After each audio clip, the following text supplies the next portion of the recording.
আওয়ামী লীগের যুগ্ম সাধারণ সম্পাদক মাহবুবুল আলম হানিফ এমপি বলেছেন, সরকার দুর্নীতিবাজদের বিরুদ্ধে ব্যবস্থা গ্রহণ করছে। দণ্ডপ্রাপ্ত বিএনপি নেতাদের দুর্নীতি নিয়ে কথা বলা মানা নাই। সকালে কুষ্টিয়া জেলা শিল্পকলা একাডেমি মিলনায়তনে বিভাগীয় পর্যায়ে নিরাপদ খাদ্য বিষয়ক জনসচেতনতামূলক কর্মশালায় প্রধান অতিথির বক্তব্যে সাংবাদিকদের এসব কথা বলেন তিনি আরও বলেন, সরকার দুর্নীতির বিরুদ্ধে জিরো টলারেন্স ঘোষণা করে দুর্নীতিবাজদের বিরুদ্ধে ব্যবস্থা গ্রহণ করছে।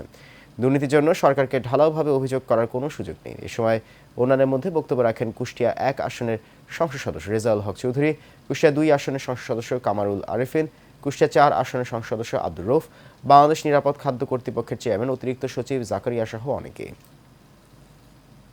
করেছেন না দেশে আসেন, এই খবরটা এখনো নিশ্চিত কেউ হয় নাই। অতএব নিশ্চিতভাবে বলা যায় না যে উনি দেশ ত্যাগ করেছেন।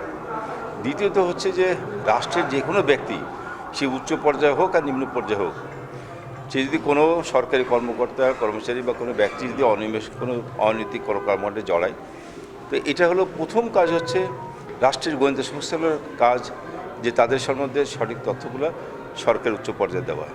এক্ষেত্রে গোয়েন্দাদের ব্যর্থতা হিসাবে চিহ্নিত হবে।